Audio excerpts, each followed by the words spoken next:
Assalamualaikum warahmatullahi wabarakatuh. Shalom, Om Swastiastu, Namo Buddhaya, Salam Kebajikan. Kami dari kelompok 5 Desain Manajemen Jaringan. Tolong perkenalkan nama saya Anastasia, NPM 008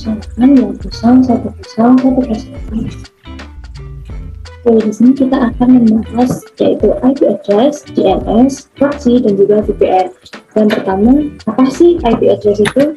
IP address atau Internet Protocol merupakan sebuah barisan angka yang memiliki setiap komputer, ponsel, atau gadget lainnya yang terhubung melalui internet.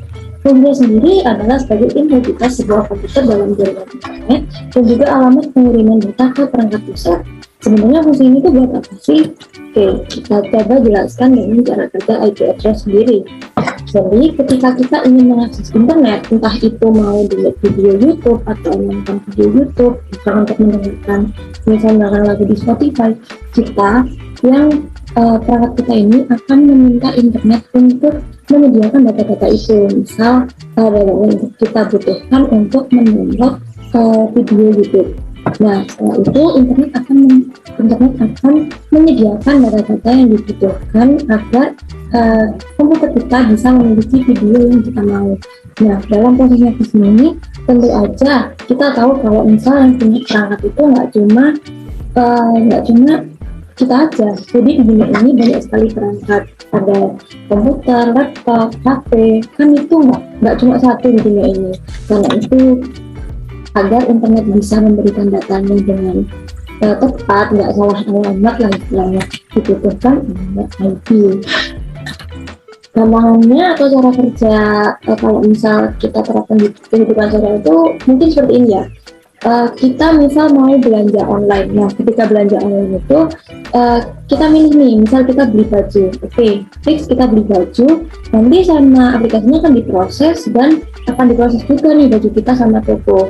Nah, toko itu akan mengirim baju kita melalui kurir. Nah, karena di dunia ini juga banyak banget rumah ya, kita juga pasti kan punya alamat rumah. Dengan begitu, misal rumah kita di nomor 2, untuk kurir akan mengirimkan baju kita itu di rumah nomor 2, sama halnya dengan komputer.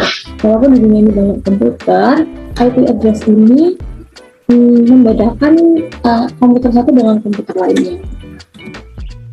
Nah, contoh IP address itu terbagi menjadi 2, ada IP version 4 dan IP version 6. Kalau yang IP version 4 itu yang sering banget kita jumpai, bahkan kalau misalnya kita iseng-iseng nih cek di wifi kita, nanti kalau kita scroll bakal ketahuan nih IP-nya apa, kayak gitu.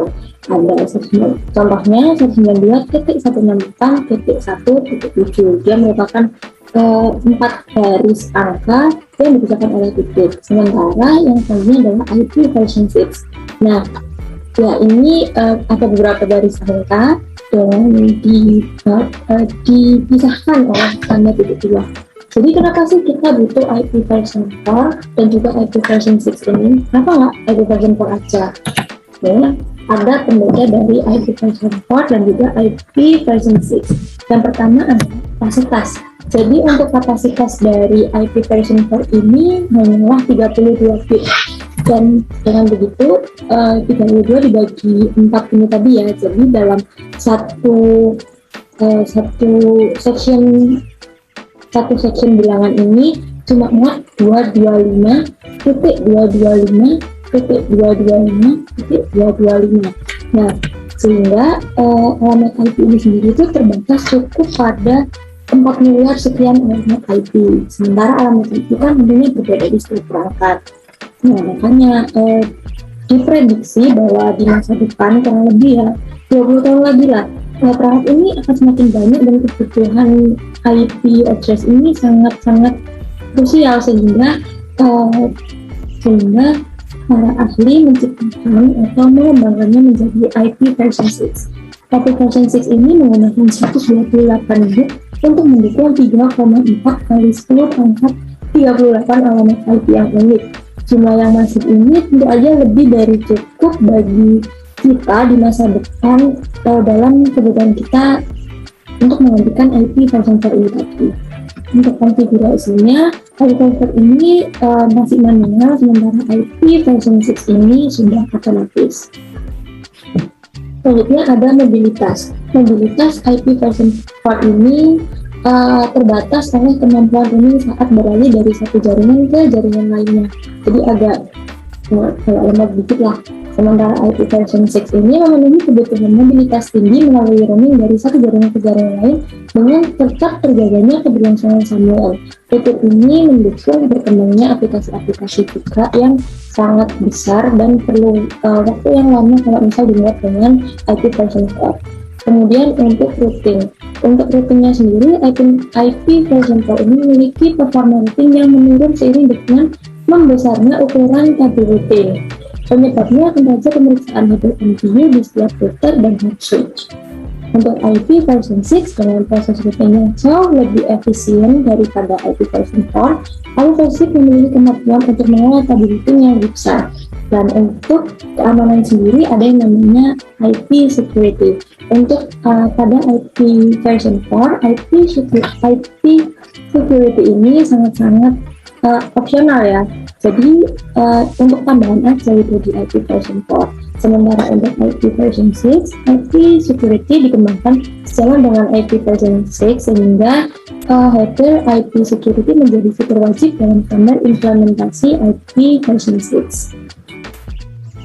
Selanjutnya perkembangan itu dari masa ke masa. Jadi dulu sebelum kita kenal IP version 4 atau IP version 6 yang sekarang ini, dulu ketika belum ada yang namanya jaringan, sebuah organisasi sekumpulan orang ini ingin menghubungkan satu komputer dengan komputer lainnya. Nah, hubungan itu kan kita bisa bilang namanya jaringan. Jadi terciptalah IMP atau Internet Message Processor, generasi pertama dari gateway dan sekarang dikenal sebagai router. Digunakan untuk koneksi peserta ke Ethernet Advanced Research Project Agency Network yang terdokumentasi dengan nama RFC1, yaitu Request for Comment yang bervariasi 5 bit. Jadi karena dulu cakupannya ya cuma sekedar sini ke sana, jadi ya 5 bit itu cukup. Dan ini bisa dibilang IMP ini nenek moyang dari IP address yang sekarang digunakan. Selanjutnya pada tahun 1997 dan 1979, kebutuhan jaringan ini sangat banyak dibutuhkan seiring dengan majunya perkembangan teknologi.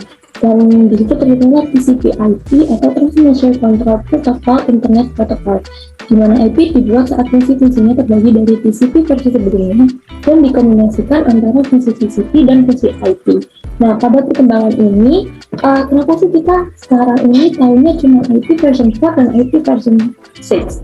Sebenarnya pada saat perkembangan ini bisa dibilang IP version 1 sampai IP version 2 itu ya ada, cuma memang tidak disebutkan, sehingga pada tahun 1979 TCP berkembang melalui 3 versi sebelumnya dan kemudian terbagi dari TCP dan IP version 4. Jadi pada tahun 1981 setelah IP version 4, Internet Protocol version 4 yang kita gunakan sekarang ini, yaitu sebuah jenis pengalamatan jaringan yang digunakan dalam protokol jaringan TCP/IP untuk komunikasi antarnetnya. Nah, seperti yang saya bilang tadi, karena kebutuhan jaringan yang diprediksi tidak akan bisa memenuhi kebutuhan masyarakat dunia, akhirnya pada tahun 1995 terciptalah IP version 6 dan sekarang pun masih dikembangkan. Karena IP version 6 itu memang lebih bagus daripada IP version 4, namun sebenarnya IP version 4 ini masih capable dan mumpuni. Bahkan kalau misal kita cek di perangkat kita, mungkin yang kita pakai ya tetap IP version 4 ini. Jadi akan saya biasanya lebih ke IP version 4 ya. Dalam IP version 4, dalam satu IP address terdapat 2 alamat sebenarnya. Yang pertama, yang warna ungu ini adalah network ID atau ID jaringannya. Mungkin kalau misal gambarnya jalan atau blok perumahan gitu. Nah, sementara host ID ini perangkat kita, atau bisa kita bilang rumahnya. Gambarnya seperti ini. Jadi ketika kita dalam satu perumahan kan ya, tentu ada beberapa rumah yang memiliki nomor yang sama. Misal dalam blok A dan juga blok B, dia punya dua nomor yang dia punya alamat dengan nomornya 1 dan nomornya 2. Nah, itu tadi network ID ini berfungsi sebagai pembeda. pembeda jaringan. Jadi ada blok A dan juga blok B. Kalau kita implementasikan dalam IP address seperti ini, ini adalah alamat jaringannya, yaitu 192.168.16.0. Nah, sementara ini jaringan yang lain yaitu 192.168.17.0. Nah, kalau misal kita tanya IP address-nya berapa, tentu aja ini digabungkan dengan perangkatnya, yaitu 192.168.16.1.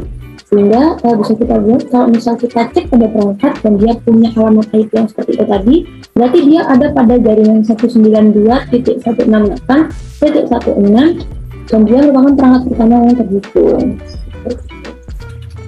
Oke, kita lanjutkan pada implementasi yang lebih sering kita jumpai juga. Misal dalam satu ruangan ini ya, dia mempunyai dua alamat IP. Yang pertama, alamat jaringan IP-nya yaitu 172.16.0 dan 172.17.0. Oke, jadi kita lihat pada IP yang pertama ini tadi apa. Dalam satu IP ini sudah dimiliki sama 4 perangkat ya. Bisa kita lihat, jadi nomor 1, nomor 2, nomor 3, dan nomor 4 dengan IP atau jaringan pada jaringan yang sama. Otomatis, misal untuk komputer ini ingin mengirimkan file untuk diprintkan ke printer dengan alamat IP ini, tentu aja bisa langsung kayak gitu. Nah, apakah komputer ini bisa ngeprint di sini? Nah, jawabannya itu tidak, karena dia memiliki IP address yang berbeda seperti itu. Nah, kalau misal ini penuh dan dia mau ngeprint di sini gimana? Bisa dengan bantuan router. Jadi seperti yang kita tahu, fungsi router itu sendiri bisa untuk menghubungkan dua perangkat komputer yang memiliki IP address yang berbeda agar bisa terus berjalan. Misalnya aja untuk komputer yang ini ya, dia ingin menyimpan data ke dalam server, sementara server sendiri itu cuma ada di jaringan 172.1.0. Ya udah, akhirnya dia menggunakan router untuk menghubungkan mereka. Seperti itu. Lanjut ke jenis-jenis IP address. Oke, yang pertama ada IP address yang publik. IP address publik adalah alamat IP yang digunakan router untuk berkomunikasi dengan jaringan yang lebih luas. Alamat IP publik diberikan kepada user oleh penyedia layanan internet atau IS.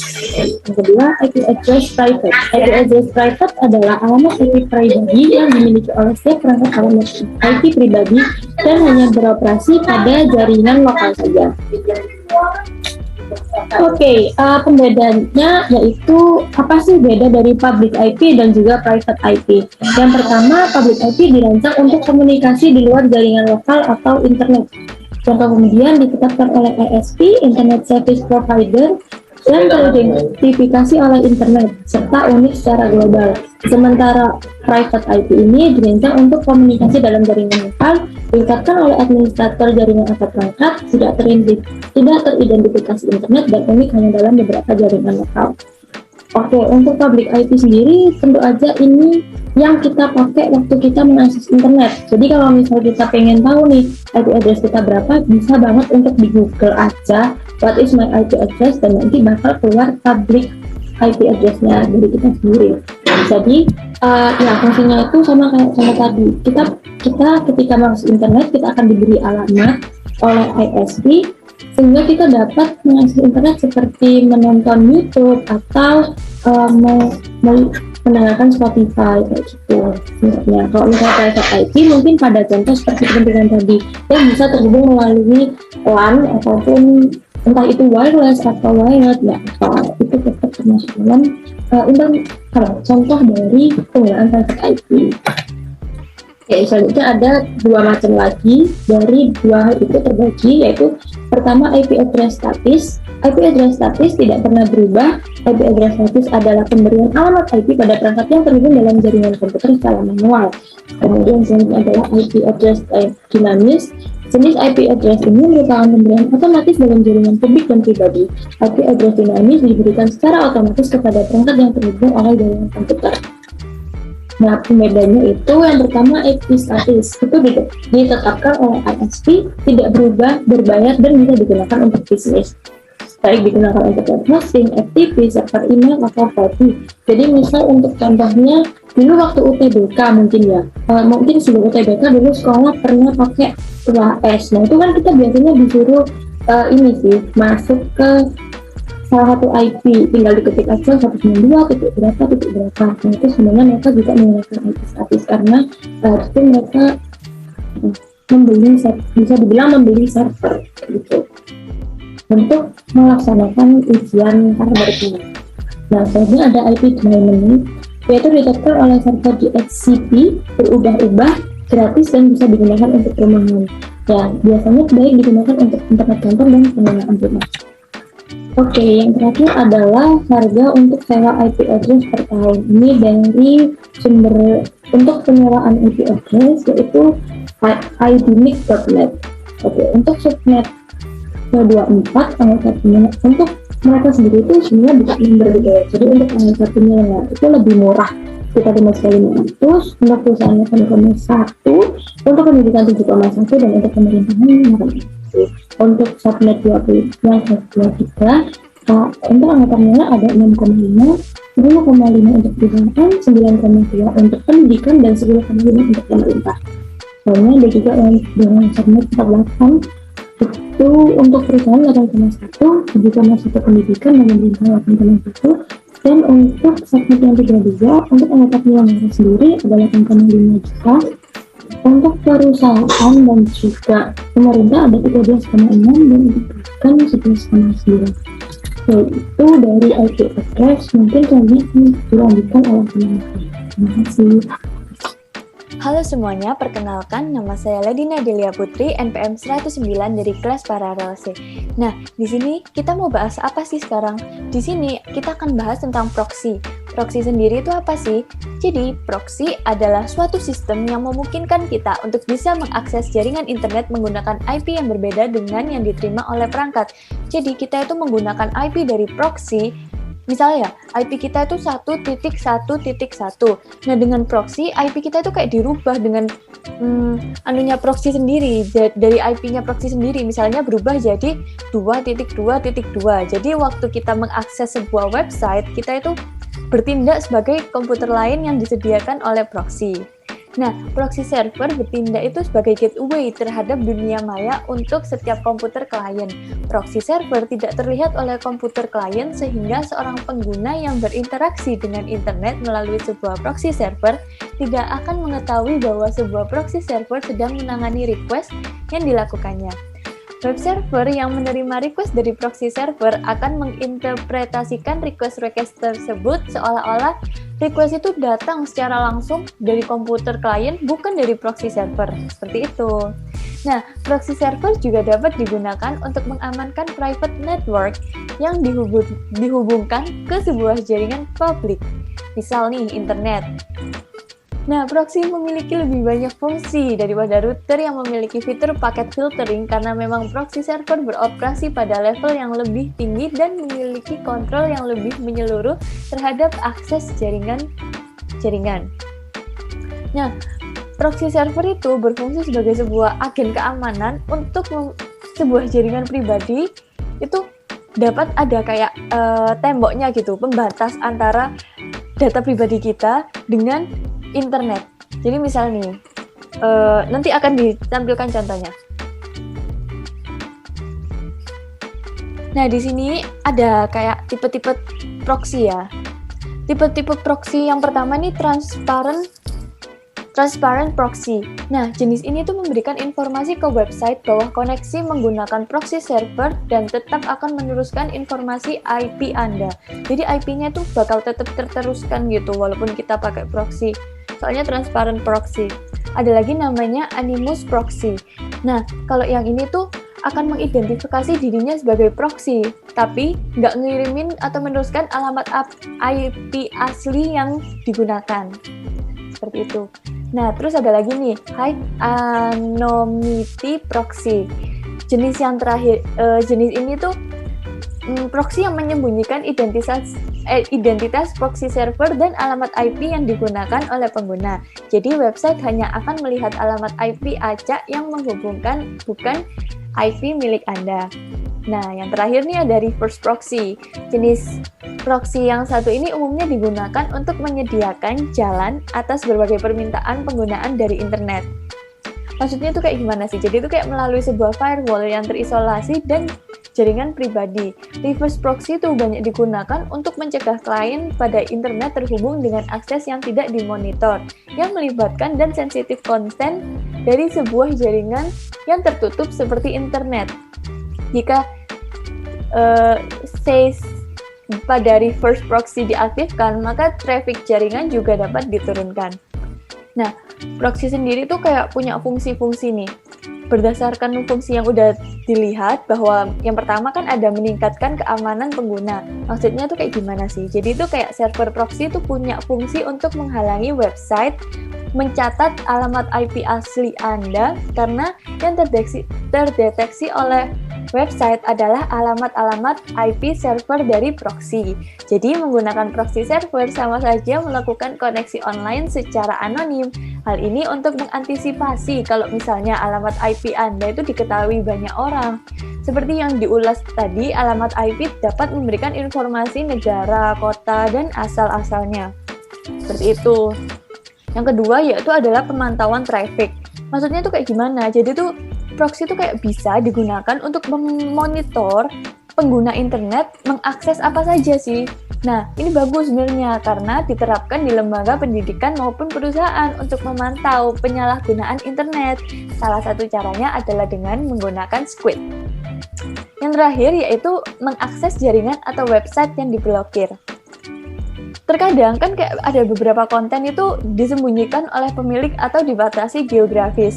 Nah, sebagian besar karena terregulasi oleh jaringan dan hak cipta, namun server proxy itu bisa mengatasi itu semua gitu, kayak menyembunyikan alamat situs Anda dan kemudian menggunakan alamat situs yang diberikan oleh proxy dan akhirnya bisa mengakses yang Anda inginkan, seperti itu. Kemudian bakal ada apa lagi sih ini? Yang jelas cara kerjanya ya, soalnya dari tadi udah dijelasin gitu kayak fungsi, terus juga tipe-tipe dari proxy. Sekarang waktunya ke cara kerja. Ini tuh kayak diimplementasikan kayak gini ya, misal. Ini aku nih pakai antara laptop, semua perangkat nih. Aku punya perangkat, aku pakein proxy. Aku install proxy nih, aku aktifin proxy-nya. Aku mau ke internet. Nah, misal nih, bisa nih ke internet, tapi aku itu waktu di proxy server menggunakan IP dari si proxy. Misal, aku itu alamat IP asliku itu kayak 1.1.1. Nah, waktu ke proxy, diubah menggunakan IP-nya punya proxy. Misalnya, proxy punya IP 2.2.2. Jadi, waktu aku eksplorasi di internet, itu kayak, gimana ya? Yang terbaca itu 2.2.2, bukan IP address asliku. Seperti itu cara kerjanya proxy. Jadi menyembunyikan alamat IP kita. Tapi juga ada seperti pilihan yang tadi, kalau misalnya kita itu walaupun kita pakai IP-nya proxy tetap nggak teridentifikasi, seperti itu. Selanjutnya ada apa? Nah, kan kita udah kayak tahu nih cara kerja dan lain-lain. Nggak mungkin kan kayak nggak diterapkan gitu. Nah, kalau mau menerapkan, ini ada pilihan harga yang bersumber dari Flash Network. Nah, Flash Network itu menyediakan ada paket bronze, silver, gold, dan platinum. Untuk fitur-fiturnya bisa dilihat. Jadi itu ya, yang bronze itu ada pilihan 1 alamat IP. Untuk yang silver terdapat 2 pilihan alamat IP. Gold ada 3, platinum ada 4. Jadi itu beda-beda setiap paket. Jadi ada harga, ada kualitas lah tentunya. Bisa dilihat di webnya langsung di Flash Network untuk syarat dan ketentuan. Selanjutnya ada nih resiko. Sebenarnya tuh menggunakan proxy juga ada resikonya sih. Nggak mungkin kan ya kita menggunakan sesuatu itu tanpa resiko. Nah, untuk resiko dari penggunaan proxy sendiri, yang pertama yaitu server proxy tidak melakukan enskripsi. Kenapa server proxy tidak melakukan enskripsi? Kan tadi kan udah disebutkan bahwa proxy itu transparan, disebut jenisnya itu kayak transparan proxy gitu. Jadi tuh kayak nggak terlihat. Tentu ini tuh terlalu bisa kayak nggak bisa gimana ya, kayak kan orang jadi nggak tahu gitu kan tentang enskripsi kita. Nah, itu tuh bisa memaksimalkan dari tujuan penggunaan proxy, yaitu identitas perangkat yang digunakan. Maksudnya misal aku nih pakai laptop.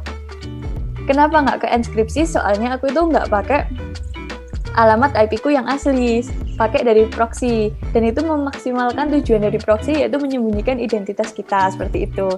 Nah, server proxy mencatat riwayat aktivitas yang melewatinya. Meskipun beberapa server proxy itu memalsukan identitas kita pada waktu menjelajah di internet, tapi nggak semua, jarang itu kayak menyimpan data pengguna yang menggunakan layanan. Apalagi jika pengguna menggunakan server proxy, segala aktivitas akan dilalui dari server tersebut terlebih dahulu. Jadi misal nih, aku pakai proxy 2 jam. Nah, selama 2 jam itu, daftar riwayat yang aku lakukan itu akan tersimpan di server proxy. Itu sih resikonya. Seperti itu. Nah, selanjutnya ada implementasi nih. Misal aku, seperti yang tadi udah dijelaskan, saat kita mau menggunakan internet tapi takut data kita itu bocor karena tidak sengaja masuk ke website yang mencuri data pribadi. Ada proxy di sini yang mengatasi masalah itu. Jadi proxy itu juga kayak solusi buat orang-orang yang takut data mereka bocor. Proxy sendiri kan kayak penghalang, firewall atau tembok gitu kan ya, untuk menghindari orang-orang dari internet mencuri data pribadi kita. Karena orang-orang di internet itu kita nggak tahu gitu ya, orang luas itu gimana mereka sifatnya dan lain-lain. Pasti kan gimana ya, kayak kita itu mengantisipasi dengan menggunakan proxy agar data kita tidak bocor, karena orang-orang di internet itu banyak yang nakal-nakal dan suka mencoba-nyoba hal baru seperti itu. Ya, mungkin sekian dari saya. Selanjutnya akan ada materi lagi nih. Terima kasih.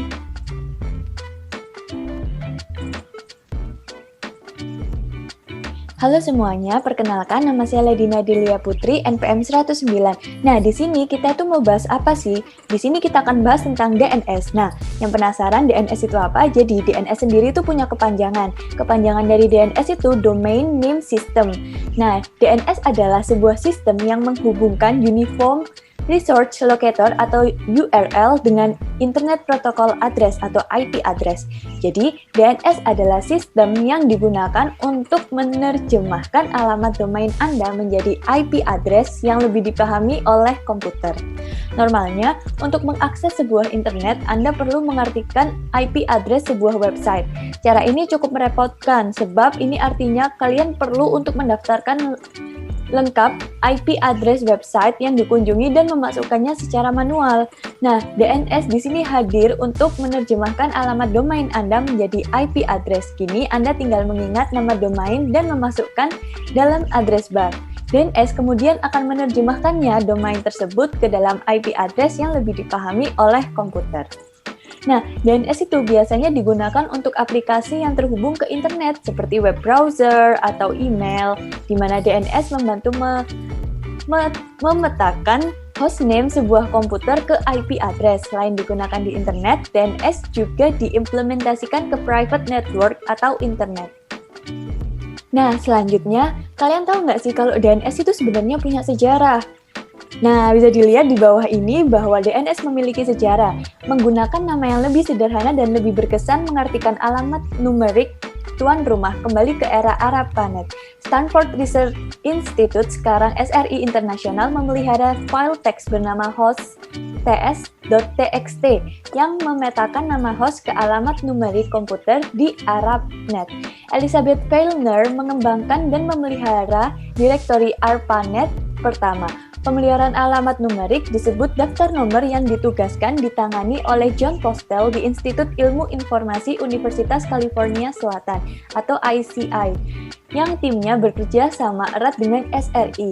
Pada awal 1980-an, mempertahankan suatu tabel host terpusat telah menjadi lambat dan berat, dan jaringan yang muncul membutuhkan sistem penamaan otomatis untuk mengatasi masalah teknis dan personal. Postel mengarahkan tugas menempa kompromi antara 5 proposal solusi yang bersaing untuk Paul McPhertis sebagai gantinya menciptakan sistem nama domain pada tahun 1983. Nah, gugus tugas teknik internet menerbitkan spesifikasi asli dalam RFC 882 dan RFC 883 pada November 1983. Pada tahun 1984, 4 mahasiswa UC Berkeley, Douglas Terry, Mark Painter, David Riggle, dan Zhong Min Zhou menulis implementasi server nama Unix pertama untuk Berkeley Internet Name Domain yang biasa disebut sebagai BIN. Pada tahun 1985, Kevin Dunlap dan Dex secara substansial merevisi implementasi DNS. Mike Kurz, Phil Alquist, dan Paul Fixie telah mempertahankan BIN. Sejak saat itu, pada awal 1990-an, BIN diangkat ke platform Windows NT. Itu didistribusikan secara luas terutama pada sistem Unix dan masih merupakan perangkat lunak DNS yang paling banyak digunakan di internet. Tapi pada November 1987, RFC 1034 dan RFC 1035 mengartikan spesifikasi DNS 1983. Beberapa permintaan tambahan untuk komentar telah mengusulkan eksistensi ke protokol DNS ini. Nah, kalian ini udah tahu semua nih sejarah tentang DNS. Kemudian, kalian itu juga harus tahu, apa sih sebenarnya fungsi dari DNS itu? Jadi, DNS itu kan sebuah database server yang berfungsi untuk menyimpan alamat-alamat IP yang digunakan oleh hostname. Nah, tapi mereka tuh juga punya beberapa fungsi, yang diantaranya yaitu seperti ini. Yang pertama yaitu mencari alamat hostname untuk memenuhi request dari klien, meminta informasi IP address sebuah website berdasarkan dengan alamat domain, mendapatkan informasi URL sebuah website berdasarkan oleh IP address digunakan oleh klien, kemudian menyamarkan aktivitas transfer data yang terjadi selama user mengakses suatu website, menerjemahkan hostname ke IP address dan sebaliknya. Kemudian yaitu mencari data yang sesuai dengan database server untuk ditampilkan pada browser kalian.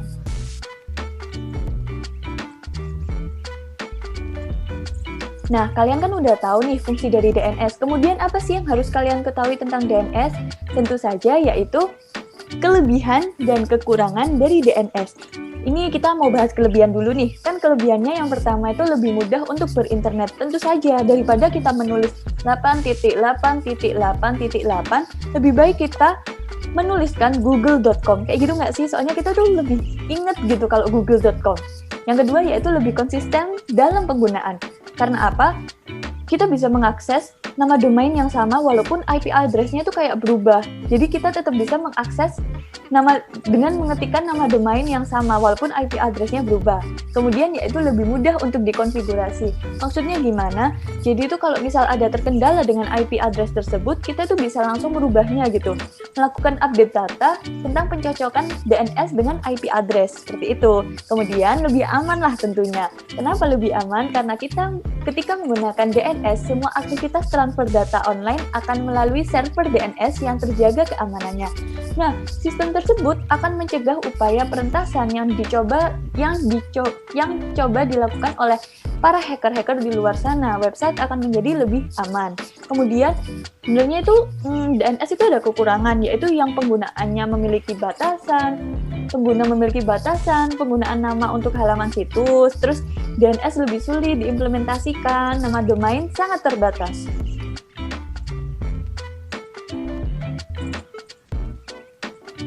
Nah, kan kita udah kayak belajar pengertian, fungsi, manfaat, kelebihan, kekurangan dari DNS. Kemudian kita tuh harus belajar apa lagi sih tentang DNS? Ya tentu aja cara kerjanya dari DNS. Yang pertama yaitu klien memasukkan alamat domain yang ingin dikunjungi. Misalnya nih upn.com nih. Keren banget kan upn.com. Nah, habis itu server DNS lokal biasanya itu terletak pada jaringan ISP akan menanyakan IP address tentang upn.com. Nah, habis itu diperiksa nih, server DNS lokal akan melihat ke dalam SACE-nya. Jika data itu ada di dalam SACE server DNS server lokal, maka server tersebut akan memberikan alamat IP tersebut ke browser. Tetapi kalau enggak, maka server tersebut mengontak server DNS di atasnya, biasanya disebut root DNS server. Nah, untuk mengetahui IP dari DNS server yang mengelola domain upn.com.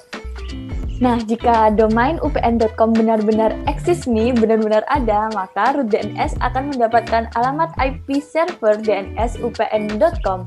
Kemudian alamat itu dikirim ke server DNS lokal kita. Habis itu, server DNS lokal akan mengontak server DNS upn.com untuk menanyakan alamat IP dari upn.com, dan server DNS ke upn.com memberikan data alamat IP upn.com. Seperti itu. Nah, server DNS lokal memberitahu alamat IP untuk upn.com kepada browser atau yang tadi mengetikkan, yaitu kita, kayak ngetikin tadi tuh. Kemudian kita menggunakan alamat itu untuk diisikan ke dalam IP paket untuk menghubungi upn.com. Nah, mungkin kalian ini masih ada yang bingung nih ya tentang cara kerjanya. Bisa dilihat di flowchart ini, jadi tuh kayak ya, bentar ya. Misal nih, dari habis mulai, user itu menginputkan alamat. Habis input alamat, mereka itu, DNS itu bakal cari gitu loh, di server lokal. Nah, server lokalnya menghubungi SACE. Nah, kalau misal ada di SACE, maka akan hubungkan dengan web server. Tapi kalau nggak ada, mereka tuh akan cari di root DNS yang tadi sudah dijelaskan. Nah, kalau misal di root DNS itu ada, maka mereka tuh juga akan menghubungi web server gitu kalau mereka tuh ada di root DNS. Tapi kalau misalnya nggak ada, akan muncul keterangan web kalau misalnya tuh nggak ditemuin gitu loh alamat DNS-nya, alamat server kayak alamat domainnya gitu.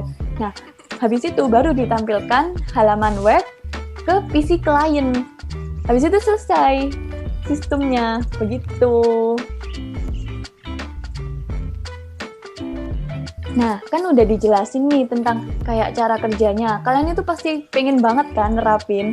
Nah, kalian harus tahu dulu nih, berapa sih harga DNS itu sebenarnya? Banyak banget kan ya? Nah, jadi harga DNS itu bermacam-macam, tergantung dari mana yang ingin kalian pakai. Ini berdasarkan dari masterweb.com, mereka kalau misalnya ingin .id, kalian harus mengeluarkan uang yaitu 180.000. Untuk .co.id, kalian harus mengeluarkan 270.000. Jadi, semua itu tergantung dari pelayanannya juga sih. Mereka mau mengeluarkan harga berapa. Ada harga, ada barang lah yang pastinya. Jadi, kalian harus milih baik-baik nih mau pakai yang mana. Habis itu, implementasi nih. Yang dari tadi kita udah diomongin kayak kita udah belajar pengertian, fungsi, manfaat, kelebihan, kekurangan, cara kerja, dan harga. Kita itu harus mengimplementasikannya kan. Nah, implementasikannya itu contohnya seperti ini ya. Misal, kita mau nyari web ilmu nih, web ilmu yang punyanya UPN. Nah, tinggal ngetik kan kayak ilmu.upnjatim.ac.id.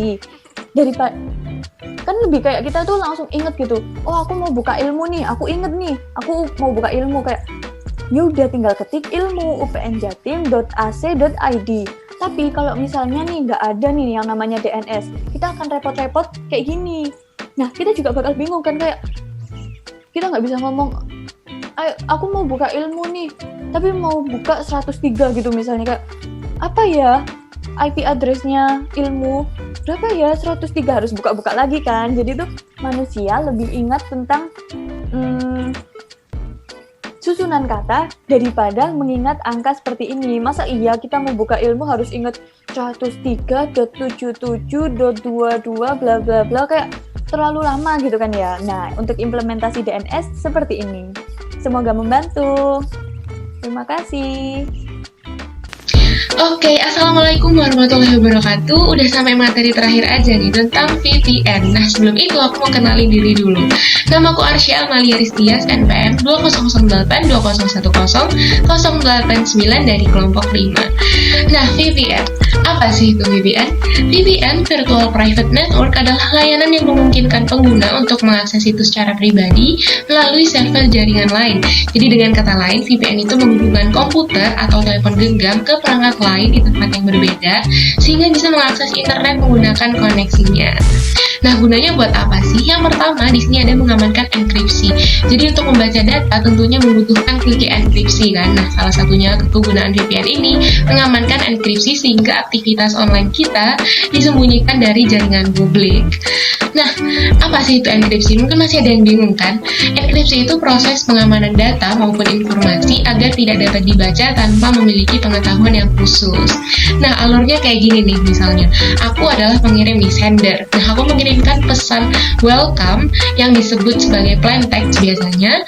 Nah, nantinya pesan welcome ini akan dienkripsi gitu, atau dirubah menjadi kode-kode yang tidak bisa dibaca nih. Contohnya seperti YHMFRPH tuh. Pokoknya kode acak yang nggak akan bisa dibaca.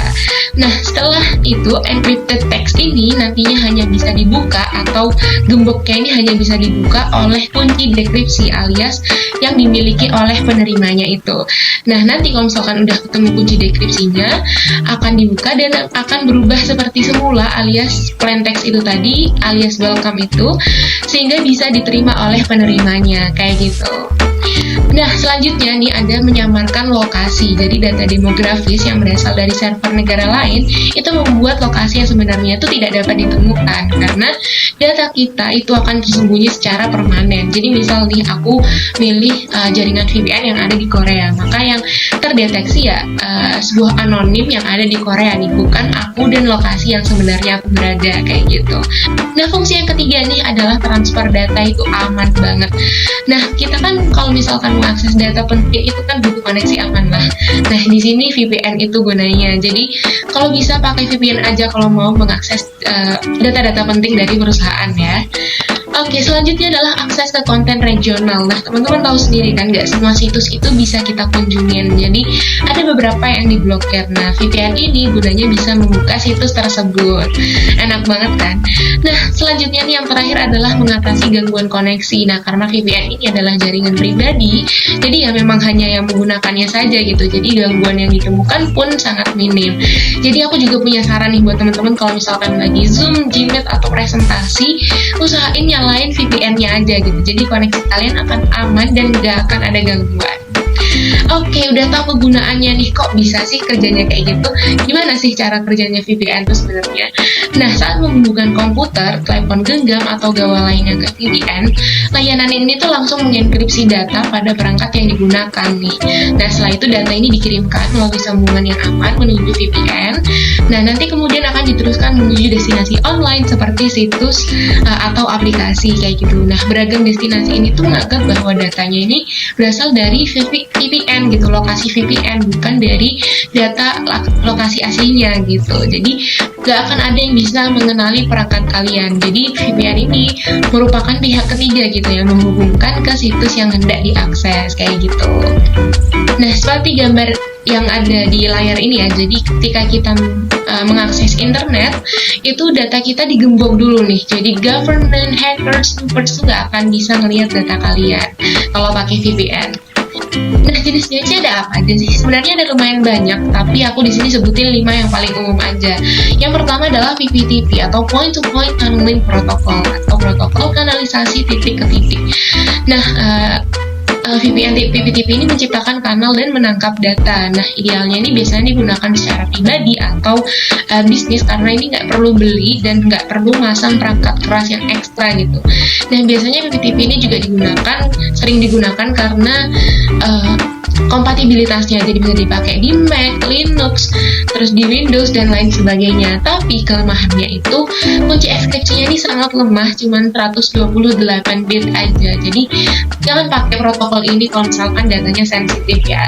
Nah, selanjutnya ada site to site nih. Dasarnya merupakan jaringan pribadi nih yang dirancang untuk menyembunyikan intranet pribadi. Nah, itu memungkinkan pada saat mengakses dari satu sumber ke yang lainnya dengan jaringan yang aman. Nah, biasanya itu berguna untuk lokasi perusahaan gitu ya. Jadi biasanya masing-masing ada LAN-nya, terus nanti terhubung ke WAN-nya. Nah, cara ini atau jenis ini, protokol ini tuh paling efektif gitu untuk memastikan komunikasi dari tiap departemen itu lancar kayak gitu. Nah, yang ketiga nih ada L2TP atau Layer to Transfer Protocol. Nah, ini tuh nggak jauh beda dari PPTP, jadi enkripsinya ini lemah banget. Nah, makanya itu ada yang namanya IPsec. Jadi sebuah protokol yang mengenkripsi data secara cukup baik nih. Jadi L2TP atau IPsec ini biasanya digunakan secara bersamaan dengan protokol VPN itu bisa membuatnya tuh jadi lebih aman dan memastikan tingkat privasinya ini lebih tinggi daripada PPTP dari yang jenis pertama tadi. Nah, tapi kekurangannya ini biasanya beberapa firewall ini memblokir pengguna nih kalau pakai protokol yang L2TP atau IPsec ini. Nah, selanjutnya yang terakhir ada SSL dan TLS. Nah, ini memang bersamaan ya makanya, atau Secure Circuit Layers and Transport Layer Security. Nah, SSL dan TLS ini tuh membuat koneksi VPN di mana browser web bertindak sebagai klien dan akses pengguna terbatas pada aplikasi tertentu. Jadi bukan keseluruhan jaringan. Nah, protokol ini tuh paling sering digunakan oleh situs belanja online dan penyedia layanan nih. Jadi kebanyakan penyedia layanan VPN itu menggunakan protokol ini karena benar-benar aman banget. Bahkan Google aja tuh sampai melabeli website yang tidak menggunakan atau tidak bersertifikasi SSL dan TLS ini tuh not secure gitu, nggak aman gitu. Jadi kalau misalkan kalian sering lihat nih yang URL-nya depannya ada HTTPS-nya, nah itu berarti sudah bersertifikasi SSL dan itu aman untuk diakses. Nah, kalau misalkan cuma HTTP aja, nah itu berarti mereka nggak aman ya untuk digunakan kayak gitu. Jadi protokol yang paling disarankan adalah yang SSL dan TLS. Oke, jadi sebenarnya mungkin masih ada bertanya-tanya, sebenarnya aman nggak sih pakai VPN ini? Nah, aman atau tidaknya VPN itu tergantung pada jenis layanan VPN yang digunakan. Jadi setiap penyedia layanan VPN itu tentunya memiliki keunggulan dan tingkat keamanan yang berbeda-beda. Nah, sebenarnya apa sih yang mempengaruhi keamanan VPN itu? Yang pertama ada batasan teknologi layanan VPN. Jadi semakin aman protokol nih yang digunakan, ya semakin aman juga VPN secara keseluruhannya.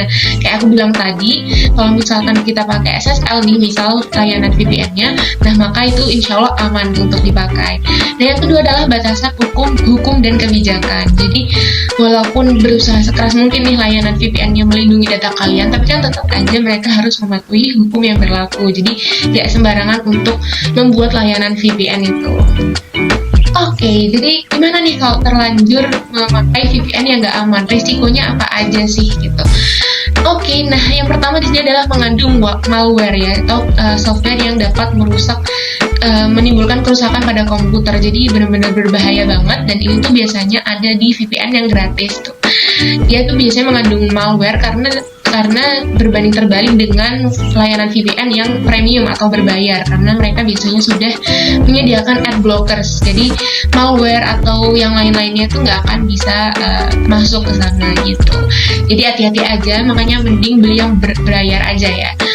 Oke, selanjutnya adalah dapat melacak aktivitas online. Nah, nggak enak banget ya kan aktivitas kita yang harusnya nggak bisa dilihat tapi malah bisa dilihat gitu sama yang punya VPN ini. Ya, yang ketiga adalah membatasi jumlah data yang digunakan. Jadi emang ada beberapa layanan VPN itu yang hanya membatasi berapa ratus MB data gitu. Jadi kalau udah sampai sana ya udah nggak bisa ngakses lagi gitu, nggak bisa menggunakan VPN lagi gitu. Yang keempat adalah pembajakan ya, karena kita bisa dilacak tadi ya coba tahu data-data penting kita tadi itu bisa dibajak kayak gitu. Nah, selanjutnya juga ada penyadapan data perbankan. Jadi benar-benar kalau misalkan untuk perusahaan data-data penting usahain pakai VPN yang berbayar aja. Setelah itu ada memberimu banyak iklan dan memperlambat koneksi internet. Oke, jadi karena udah tahu nih resikonya apa aja, di sini aku mau ngasih rekomendasi yang bener-bener aman banget untuk dipakai nih layanan VPN-nya. Ada 3 di sini. Yang pertama adalah ExpressVPN. Dia dilengkapi dengan 30.000 alamat IP, 160 lokasi server, dan 3.000-an server. Nah, selain itu juga user friendly, jaminan keamanan dan juga aman banget, enkripsinya EIS 256 bit gitu. Dan ini juga bisa dicoba 7 hari trialnya. Harganya 6,65 $97 per month atau seharga Rp100.000 ya per bulannya.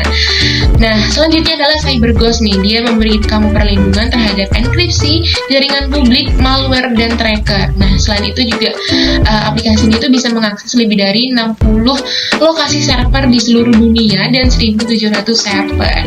Harganya juga ini murah banget ya, $2,25 per month atau seharga Rp34.000. Nah, ini murah banget nih. Kalau misalkan teman-teman pengen yang murah-murah, ini bisa dipakai aja. Nah, yang terakhir di sini ada NordVPN, ini salah satu aplikasi yang paling populer dan udah diunduh 5 juta pengguna. Nah, aplikasi ini aman banget daripada layanan VPN yang lain karena dia ini melewati 2 server yang berbeda gitu. Jadi nggak rumit digunakan juga, support 6 perangkat sekaligus dan harganya juga nggak terlalu mahal, yaitu $3,30 per month atau seharga Rp50.000 per bulannya tuh. Jadi aku benar-benar saranin untuk yang terakhir ini karena dia benar-benar aman banget, harganya juga nggak terlalu mahal ya dibandingkan dengan yang lain. Jadi aku saranin yang NordVPN aja. Oke, gimana sih sekarang implementasi dari VPN gitu atau tutorial memakai VPN-nya tuh kayak gimana? Nah, di sini aku mencoba download Turbo VPN di App Store. Nah, nanti halaman pertamanya akan muncul kayak gambar kelinci, ada wortel gitu ya. Nah, selanjutnya tinggal pencet lokasi yang ada di kanan atasnya itu. Nanti akan muncul beberapa negara yang bisa kalian pilih. Terus nanti kembali ke halaman utama dan pencet icon wortelnya itu untuk menyambungkan. Nah, nanti ketika menyambungkan ditunggu aja sekitar 5 detikan. Nanti ada langsung tulisan terkoneksi atau connected dan ada timestamp-nya dan akan berjalan selama kalian menggunakan VPN itu. Nah, setelah itu kalian akan langsung dialihkan ke sebuah web browser nih, yaitu jadi kalian bisa mengakses semua situs yang kalian pengen di sana.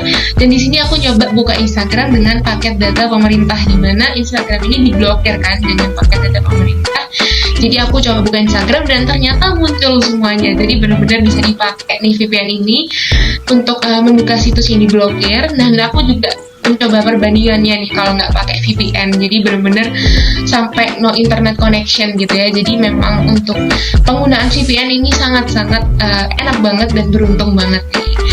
Oke, sampai situ aja materi tentang VPN dan sekaligus mengakhiri materi dari kelompok 5 hari ini. Terima kasih banyak udah dengerin sampai akhir.